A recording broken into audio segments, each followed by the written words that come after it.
12 dreams for the Red Queen under crown of stone. 8 voracious beasts born from 8 restless nights.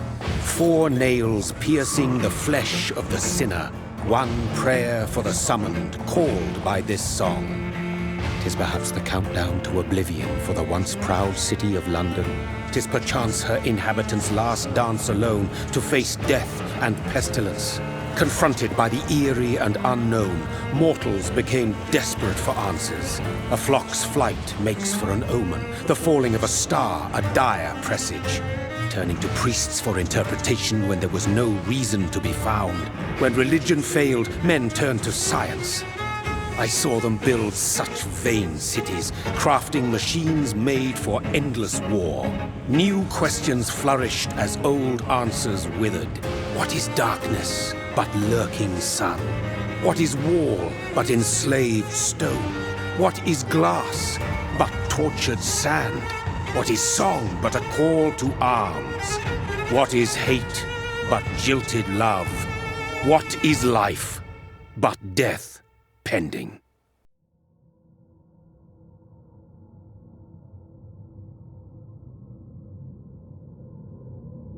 Death pending. It's an unquenchable thirst. Vampyr has a lot to offer. It tries to make the whole greater than the sum of its parts, but the sum of its parts is greater than the whole. Vampyr screams at the top of its lungs with an invitation to sink your teeth in and drain it dry of all it has to offer. You will feed, but it will leave you wanting more. Fed, but never satiated, because its offerings are as wide as an ocean, but deep as a puddle of blood. Despite this, let's take a bite out of this game and find out why. Yeah, I like Vampyr.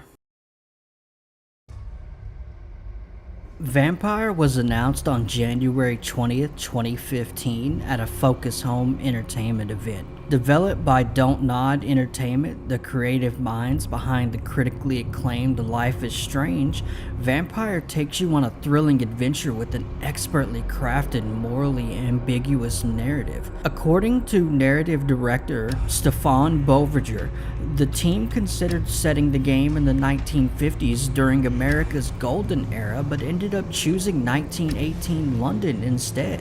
Why, you ask? According to an article written by Farokmanesh for Polygon, Stefan Boviger said the team considered setting the game in the 1950s during the golden era in America, but changed settings and period to 1918 London. This can be seen in another article by Eddie Makic for GameSpot, where Stefan Boviger said, "Since we wanted to tell a gothic story about vampires, many things drew us to this particular setting. I guess it has a lot to do with the combined tragedy of the closing First World War and the awful Spanish flu epidemic, but also the fact that this is a time of great political and social revolution." To create this world, Dontnod Entertainment researched the events surrounding the Spanish flu in 1918 London, the medical and scientific enlightenment of the period, and historical documents and visual accounts of the flu. Philippe Moreau wrote an article and said, "We researched the events surrounding the catastrophic flu endured by London in 1918, but also research about the medical and scientific enlightenment of this period. The grim vision of London is presented in hundreds of historical documents and visual accounts of the flu, each darker than those before it. But for the streets, architecture, and feeling of London, there are many factual, but also fictional references that are fantastic visual reference pieces. Vampyr has a distinctly dark look, and when researching for this video, I found that most of the inspiration for Vampyr came from the paintings of Phil Hell. According to Keenan McCall's Game Informer article, art director Gregory Such says, "I have always loved the haunting figures in some of Phil Hell's paintings, sculpted, chiseled, and bleakly lit with a cold strobe light. Even the framing can be suffocating at times. Unfortunately, I can't show any of Hell's work here due to copyright, but I highly encourage everyone to search for Hell's work after this video. You're welcome for the nightmare fuel." Let's not forget the amazing score composed by Olivier Deriviere, which perfectly complements complements the game's setting and story. All in all, Vampyr is a game that offers an immersive experience that, while has its faults, there's something delicious about this puddle-deep ocean of blood, and our thirst has yet to be quenched. The world is foreboding, dark, dreary, and steeped in atmosphere. Taking place entirely at night, you can see Dontnod's vision as you walk through 1918's London. The rain continually falls from the nighttime sky, lining the empty trash-laden cobblestone streets and splashing beneath your feet. You can feel the biting cold in the dead of night as it fills your lungs. The dim photorealistic glow of street lamps and burning fires emanating in the fog seek to shelter you from the encroaching darkness. The boarded up abandoned buildings and houses bolstering Gothic architecture, alluding to a time long since past, help give insights into a world that's falling apart and struggling to survive. Now, they only serve as a means to scavenge or offer a brief respite from the outside world, sometimes doing quite the opposite. The Spanish flu has caused chaos, taking the lives of the citizens who once inhabited these locations. Those who'd walked the same streets between the districts, perhaps greeting you as you passed, going somewhere, doing something, giving life to the world. Instead, these citizens can be seen fighting, plotting, and scheming against each other, doing anything and everything they can to survive. This world is mostly devoid of life. Even the establishments, the ones still open, are vacant, showcasing only the owners and their help, staying hopeful that someone, anyone will need their patronage, and they have to be ready. The most lively places in this world are hospitals and cemeteries, alive with the once sane citizens either suffering or turned into mindless creatures who scream and feed on anyone unfortunate enough to cross paths with them. The districts might be bereft of citizens and are instead occupied by vampire hunters looking to eradicate the vampire scourge, which can easily be speculated for the epidemic's rise. They see a blight that needs to be burned out of London, so it may rise, live, breathe again, and be brought back from the brink of death, cured of its affliction. Under the guise of a good cause, the right thing to do, they think themselves above everyone. The Guard of Prewin is the worst of them. Primitive and radical in their thinking, they bring forth the worst of humanity who think they can peel back the veil of the world, look inside its machinations, and know how to fix it.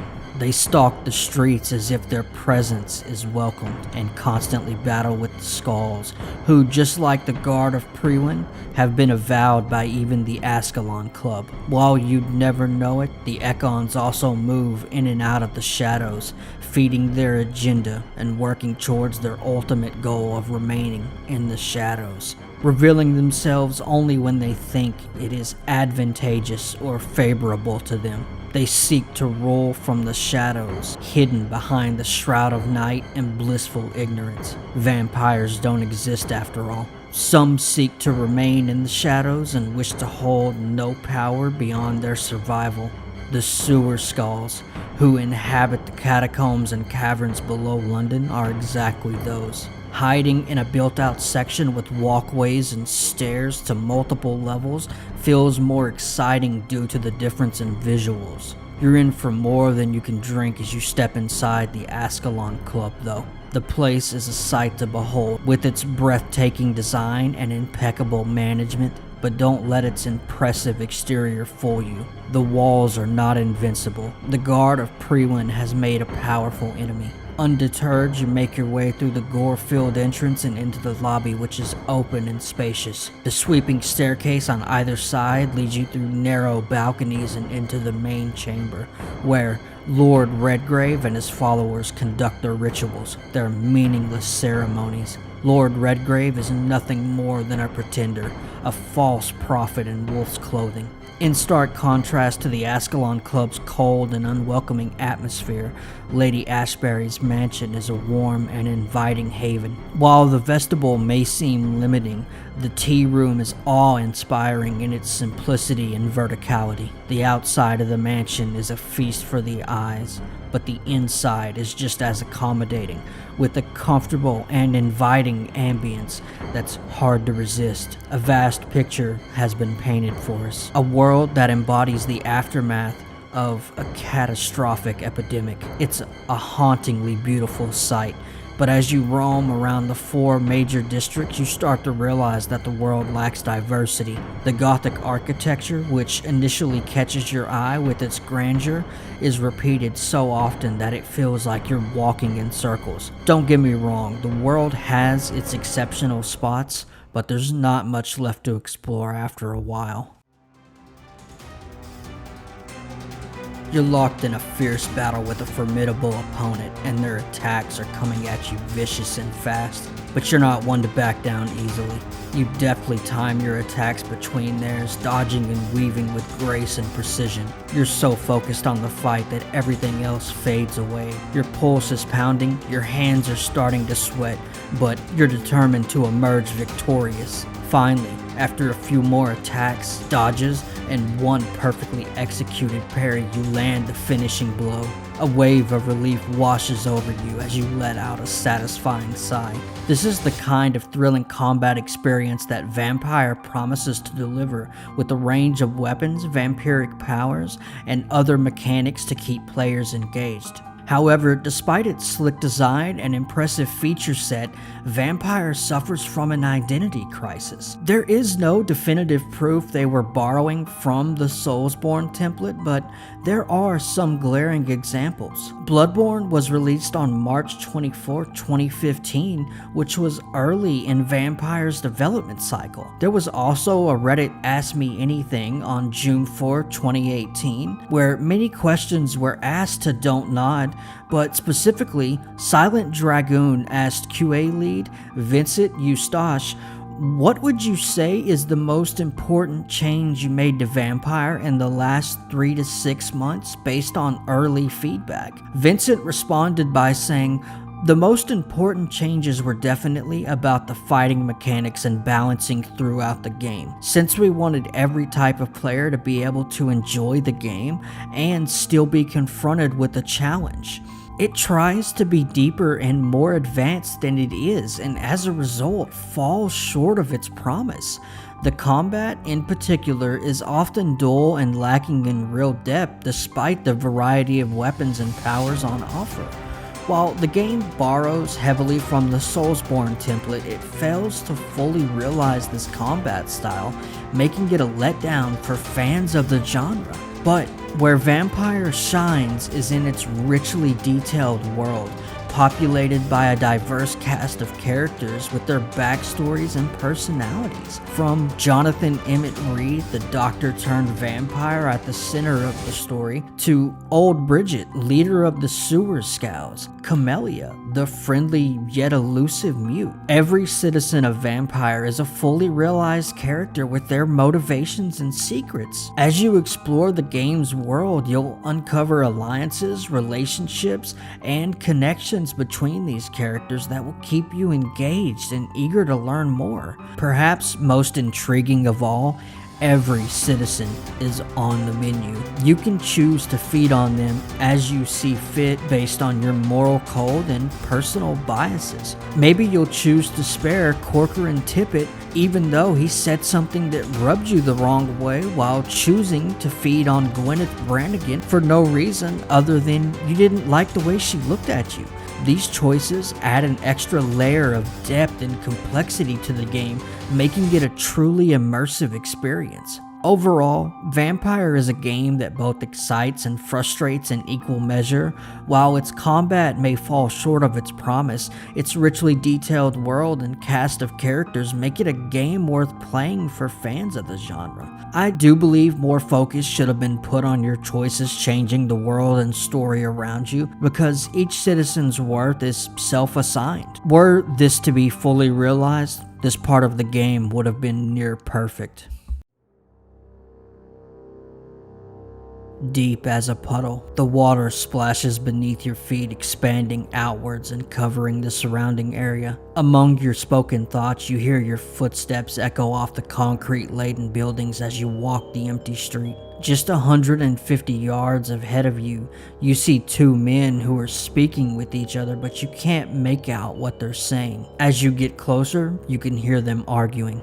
The man on the left begins walking towards the other and appears to push him to the ground. He reaches into the band of his breeches and pulls out a gun, and with his arm extended, he fires. Both men move behind the edge of a destroyed wall and you're unaware of the outcome. The attacked man is okay, shaken, but okay, as he hurls an insult as the attacker walks away. He's not sure if he meant to hit the wall next to him. Vampyr sways between this perceived excitement and just passable. Dialogue and sound effects swing in such varying directions. As you walk down the streets of London, you can hear the constant pattering of raindrops hitting the cobblestones. The sound is a soothing and constant hum that envelops you as you make your way through the city. The streets are unkept, and water has built up in various places, causing you to step into the occasional puddle as you walk. The sensation of water splashing beneath your feet and the sound it makes is a refreshing break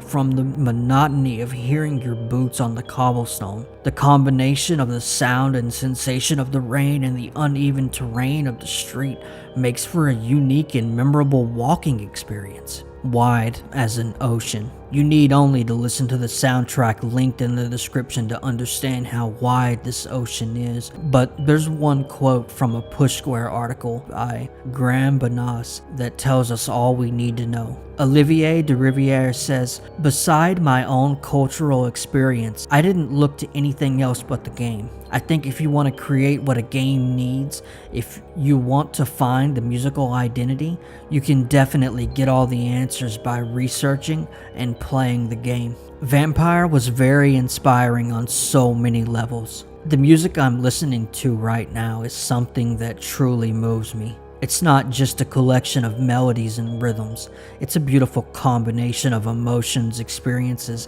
and feelings that the artist has poured their heart and soul into. Every note, every beat, and every pause is infused with a deep sense of passion, sorrow, and love. As I listen to this soundtrack, I can feel my heart rate quickening and my blood pumping through my veins. It's like the music is carving out a river of blood in my soul, inviting me to dive in and drink deep from its wellspring of emotions. And yet, at the same time, it's also soothing, wrapping me in a warm blanket of safety and solitude. The music beckons me to listen closely, to hold on to every chord and note, to immerse myself in its dulcet sounds. It's not just a passive experience, but an active one, where I'm invited to make my interpretation of what each new track brings. It's a journey of discovery that takes me to new heights of emotion and experience, leaving me feeling both exhilarated and peaceful at the same time.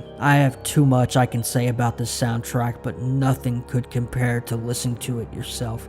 So I invite everyone to come in, pull up a chair, and drink deep from this never-ending flow of musical articulation of blood that will satisfy, that will satiate, and end your thirst. Welcome to London, a city in chaos. The Spanish flu has spread its deadly wings and is draining the life out of the country. You've just returned from the end of the First World War, the bloodiest conflict in history, and survived to witness the horrors of this pandemic. But that's not the only thing that's changed. You've been given a new life after death. You wake up amongst a pile of dead bodies, unsure of how you got there, but you feel the pain in your body and the thirst in your throat. It's the most intense thirst you've ever felt, and you smell something sweet and inviting that could quench it. The smell is so alluring that you can't resist it, and you follow it towards the source. But as you get closer, the smell changes, and you realize it's not just any sweet scent. It's the smell of blood, and it's so intoxicating that you can't resist it. As you make your way down the pier, you can't help but notice the metallic smell of blood in the air. Your eyes lock onto a figure in the distance and you feel an inexplicable pull towards them. Your steps grow faster until you finally reach them, collapsing in their arms. You can hear them speaking, but you only focus on the warmth emanating from them. their heartbeat and the blood flowing through their veins. You're so thirsty, and they're so warm. If you could only quench this thirst, you could focus on what they're saying. Without thought, you bare your fangs and bite into their neck. Your mind wanders and you aren't even aware of what you're doing, but the taste and the texture are enrapturing. You are satiated, which allows you a moment of clarity. What have you done? This is a nightmare. Your sister was murdered. Who's responsible for this? Mary!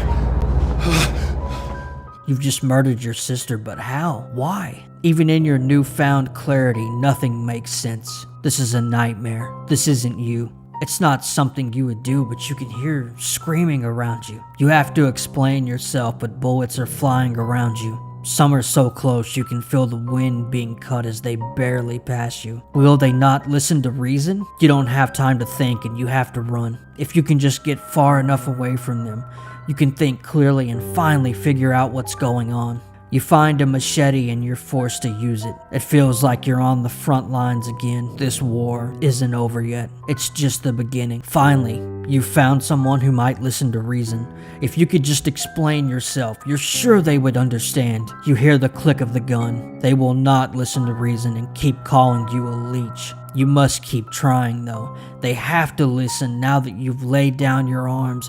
Even after they tried to shoot you, they grab onto you as the sun breaches the tall buildings surrounding you and it burns. It burns so much and it's the worst pain you've ever felt, but they decide to let you go. This is a nightmare. You're struggling to understand what's going on, but you have to get away from these unreasonable people. You find an abandoned house that only harbors corpses for company. You find a gun with one round, and you know what has to be done. You lay on the bed and give up. Rational thinking only.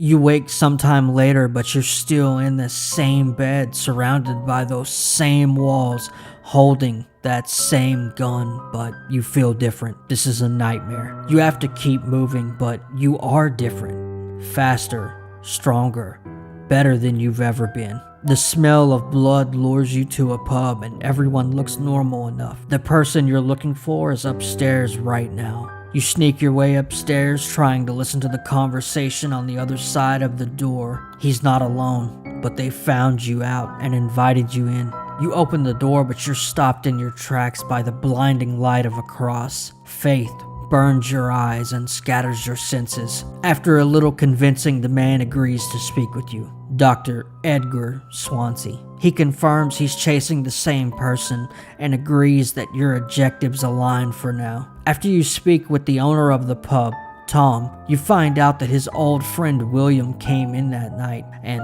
tells you where you can find him. You eventually find William, but he's kidnapped someone and he's not normal. After you defeat William, you attempt to assist the man he kidnapped, but William isn't done yet. With your back turned, William is staked in the heart by a woman.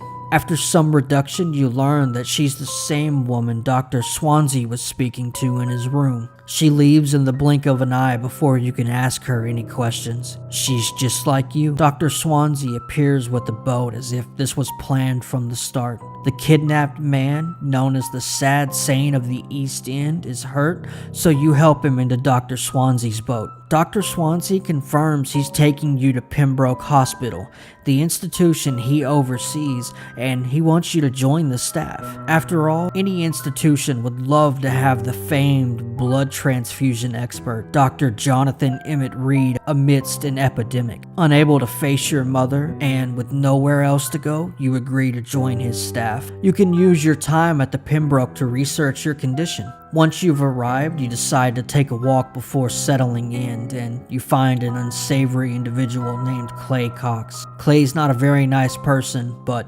he's hurt and he needs a hospital. You could save this man and extort him for everything he has. He'd owe you if you saved him, but You decide the world would be a better place without him, so you choose to embrace him. You settle into the Pembroke and get to know the staff and all of their secrets. You learn that your savior, Lady Ashbury, is being blackmailed by someone at the hospital. Milton and Pippa are a couple that more traditional thinking people could take issue with. Nurse Brannigan covered for Dr. Tippett's after his mistake led to a patient's untimely passing. Dorothy Crane moonlights at the Pembroke and runs an illegal dispensary with the help of Darius Petrescu, another Romanian immigrant. You learn that everyone has secrets, and they would do everything they can to keep those secrets buried. Your path leads you to the Whitechapel district, where you learn that Dorothy Crane's the one blackmailing Lady Ashbury. There are a multitude of ways you could resolve this issue, but ultimately, the means justify the ends, so you choose to embrace her. This is a nightmare, and the thirst is unquenchable. You obtained a blood sample from Dorothy Crane's last patient and learned there's something more to this epidemic. While continuing your research, you learn that your mother has published your sister's obituary and her funeral is being held today. You know you can't attend in an official capacity, but you have to be there. The investigation has split and the shadows have begun moving. Fergal Bancha warns you that the Ascalon Club has rules that must be upheld, and Ekons who break the rules will be dealt with accordingly. With your sister finally laid to rest, you're unsure if you can move on, but your research has to continue. On your way back to Pembroke, you come face to face with an ethereal horned figure. They speak in riddles and don't make any sense, but you understand it has something to do with the epidemic. You decide that Dr. Swansea might be able to help you, but you run into Jeffrey McCullum, whom you learn belongs to a group of vampire hunters, the Guard of Prewin. You understand it, but Dr. Swansea confirms that it's bad news for the Guard of Prewin to be involved. Your investigation has only just begun and only created more questions, but Dr. Swansea has a task for you. Disorder and chaos have enraptured Pembroke. You learn that Sean Hampton was infected, and his escape has left 2 dead, 1 woman missing, and everyone concerned. You must speak to Sean Hampton, and when you finally do, he tells you to explore the sewers, and all your questions will be answered. Your path intersects with Fergal Bancha once again, and you're forced to defeat him to proceed. With Fergal defeated, you're allowed to freely search the sewers, and you find the Sewer Skulls, a group who cannot coexist with humans but are not welcomed by the Ascalon Club in equal measure. Old Bridget is the leader of the Sewer Skulls, and she informs you that Harriet Jones, the missing woman, is still alive, and she may be willing to answer your questions. Harriet Jones looks nothing like she did before. She's balding, bloated, with oozy, pus-filled pustules lining her body, and she's not in a good state. With your questions answered for now, you're allowed to use the Sewer Skull's secret exit, where you run into Sean Hampton eating raw flesh. The sad saint tells you that this is God's will, and he will lead his flock towards the light and teach them to feed on dead flesh just as he does. Sean Hampton is too dangerous to leave alive, so you choose to embrace him. The cost of life is too high, and the thirst is unquenchable. Order is restored to Pembroke for the time being, but there's no time to rest. Someone's been watching you from the shadows, and they've made themselves known. You chase them through the city only to learn it's Mary. She's been turned into an Ekon. Lady Ashbury alluded that if your maker is strong enough to appear to you in a transcendental form, they're likely an ancient Ekon, which makes them extremely powerful. You find you're just as powerful as Lady Ashbury surmised, and so is Mary.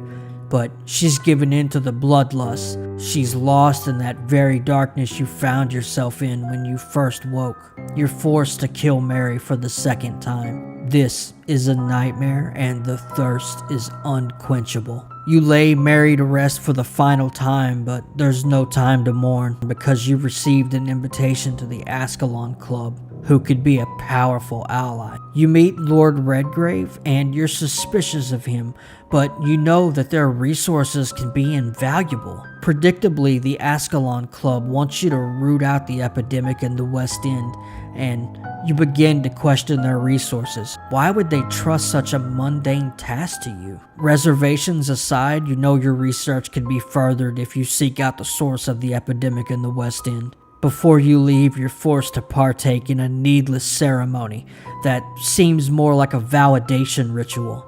Using a fountain pen to extract your blood, you write your name in a ledger, but Lord Redgrave only seems satisfied when he's tasted your blood from the pen. Your investigation leads you to the first source, House Mulaney. You enter the house and the air is steeped with blood and decay. You've smelt this many times before, and it's strong. One by one, you find the bodies of the Mulaney family until you find their daughter, Elsa Mulaney, who's become a feral skull. Once defeated, you find an acceptance letter to the Fletcher acting school, but it's your only lead. The second source is House McPherson, which, much like House Mulaney, has grown cold and devoid of life. You're met with that familiar smell of death upon entering the McPherson household, and you know something bad happened here. You find yourself face to face with Priscilla and Roger McPherson, and you must defeat both. You find a letter addressed to Roger McPherson which indicates he was having an affair with Doris Fletcher of the Fletcher Acting School. You now know the main source of the epidemic in the West End is the Fletcher Acting School. You fight your way to the acting school and find Doris Fletcher, who,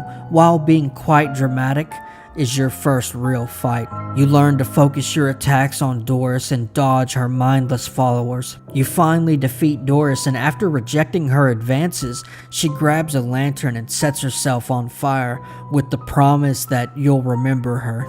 The source of the epidemic in the West End has been eradicated, and you need to return to Lord Redgrave to report your success. Upon entering the Ascalon mansion, you meet Lady Ashbury in the lobby, who explains she's been allowed to enter for this momentous occasion. You're being given the tremendous task of siring Aloysius Dawson. The obvious question is, why you and not Lord Redgrave? But Lady Ashbury explains it's because his bloodline is nowhere near as strong as yours, and the Ascalon Club seeks what all organizations with power do: more power. With your task in mind, you have a grave decision to make. Lady Ashbury assists you in this decision. She advises you that Aloysius is a terrible, egotistical, self-centered man who only cares about keeping the rich rich and the poor poor, and separating the two using a wall. If he's made immortal, London is doomed. After speaking with Aloysius, it appears as though Lady Ashbury's advice was sound. Aloysius is a sociopathic, self-serving old man who's on his deathbed and looking to stave off death's grip. If you take the time to explore, you can find hints that tell you what is apparent, and that's that Aloysius is afraid of dying, and that's why he spent most of his life searching for any and every way to live longer. You choose to embrace Aloysius and rid London of this blight, just as you did the epidemic in this district, and ensure that London will have its chance to flourish. The Ascalon Club is not happy with your actions, choosing to disavow you as a member. Exiled from the Ascalon Club, you meet old Bridget outside the Aloysius mansion, and she tells you that Lady Ashbury has learned of an attack on the Pembroke by the Guard of Prewin, and you must protect them. You fight your way to Pembroke and find that Dr. Swansea has been kidnapped, and you have to rescue him. You find a pool of blood and follow its trail to the upper attic of the Pembroke, where you're ambushed by McCullum. You do try to get McCullum to understand that you're fighting for the same thing and working towards the same goal, but he won't listen to reason. McCullum ingests a special concoction made of King Arthur's blood and begins his assault with the help of orichalcum powder and ultraviolet lights, which he activates throughout the fight. You finally defeat McCullum and you decide he deserves to see things from your point of view, and you turn him into an Ekon, a fate worse than death for such a dedicated and radical vampire hunter like McCullum. Dr. Swansea is being held at the Fletcher Acting School, the very location where you eradicated the source of the epidemic in the West End. You deal with the guards of the acting school and find Dr. Swansea, but he's in a terrible condition. Broken ribs, a punctured lung, and he's suffering from internal bleeding. An accurate diagnosis. Despite his condition, he answers your questions, and with the new information you've learned, you have a lot of questions. You've learned that Doris Fletcher was the daughter of Harriet Jones, and she had only become infected after she visited Harriet at the Pembroke. You're beginning to put the pieces of this picture together, but you need Dr. Swansea to help fill in the blanks. Dr. Swansea confirmed that he'd been experimenting with none other than Lady Ashbury's blood when he injected Harriet Jones. He was convinced that he could cure her affliction by simply injecting her with Lady Ashbury's blood. This could be devastating at worst, but Lady Ashbury's blood harbors a dark secret, one that not even you understand or have a grasp on. Even though Dr. Swansea was responsible for the skull epidemic in London, you deem him too important to lose, so you decide to turn him into an Ekon. You make one last visit to Lady Ashbury to tell her what Dr. Swansea had been using her blood for and that she is a healthy carrier. This stuns Lady Ashbury and upsets her so much that she explains she never was your enemy and runs away. The only thing you know now is Harriet Jones is patient 0, and just like every bloodborne infection, antidotes can be made to stave off and fight the affliction, so you get to work. You obtain the blood of William Marshall, the blood of King Arthur, and some insulin from the Pembroke morgue to make an antidote for the infection. Antidote in hand, you make your way for the sewer skulls to speak with Harriet Jones, but you find something more. Your maker appears to you and you learn that they are an ancient Ekon, but they haven't been appearing to you in an ethereal form.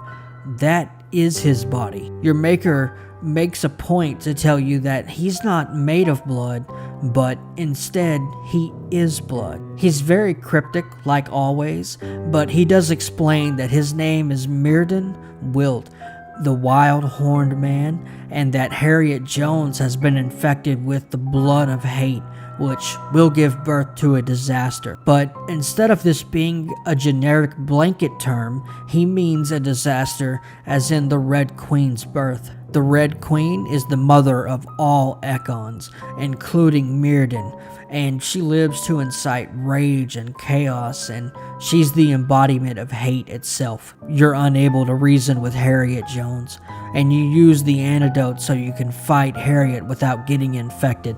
After Harriet is defeated, she explodes in a cloud of infectious gas, and blood flows down below a grate in the floor, which causes blood to flow up and cover the sewer floor. The Red Queen takes shape out of the blood, resembling Mirden, and explains how infinitely, how intensely, and how irredeemably we're all going to suffer. But you put an end to her short reign and cleanse London of the epidemic. The Red Queen dealt with, old Bridget, who you thought was killed when Harriet Jones attacked, speaks to you and reveals another twist. Old Bridget is the wife of Lord Redgrave, and how fitting that Lord Redgrave is the leader of the Ascalon Club and old Bridget is the leader of the Sewer Skulls. You have one other order of business to fulfill, and that's to find Lady Ashbury and find out why her blood caused Harriet to birth the Red Queen and why she ran away. You track down Lady Ashbury, and after you search her estate, you make your way to the crypt where you find her in the throes of a conflict with a mysterious man who turns out to be the legendary William Marshall. William Marshall saved Lady Ashbury centuries earlier, and after he fought with the Red Queen, he was infected with the blood of hate. In his madness, he had infected Lady Ashbury with the blood of hate as well. After infecting her, he could not deal with what he had done and wanted to do everything he could to make things right. He searched for a cure and eventually found the Tears of Angels recipe and gave the antidote to Lady Ashbury and then sacrificed himself to the estate. He had not drunk human blood for centuries before you found Lady Ashbury. While he did not cure Lady Ashbury entirely, before he gave her the antidote, she carved a bloody swath across the land,